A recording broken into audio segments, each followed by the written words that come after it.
Do you know your biggest asset? No, I'm not talking about your fridge freezer and your stacks of Pepsi Max. People are your biggest asset. It doesn't matter if you're a freelancer or you work on your own or you like to do things solo.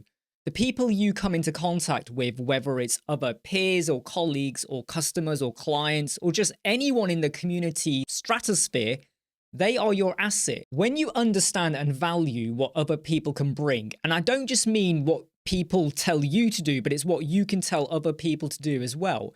It helps your professional growth. It can help you to become more confident in what you do and what your skill sets are.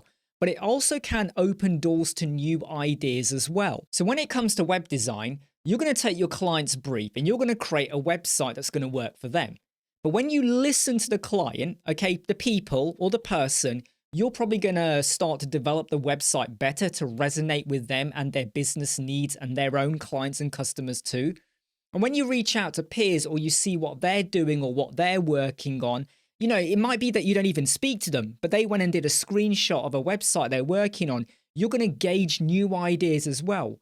So when I say people are your asset, you might have zero communication with them, but it's what you gauge and learn and observe from them that's going to help to influence you. Some of the tutorials I've done on YouTube for web design are literally because I've just scrolled and I've seen a screenshot of a website.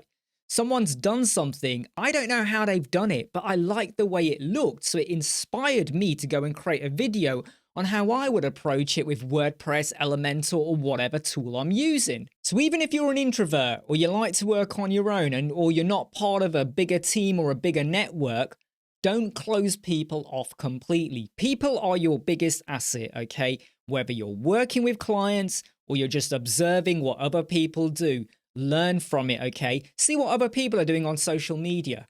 It does not matter if that social media post got 1 like or 1,000 likes, okay? Because you could repeat it and get a complete flip of results because it just happens to be at that point in time. You don't have to be controversial. You don't have to create conflict. But if you see something they wrote and you like it, but you want to put your own spin on it, go for it. People are your biggest asset.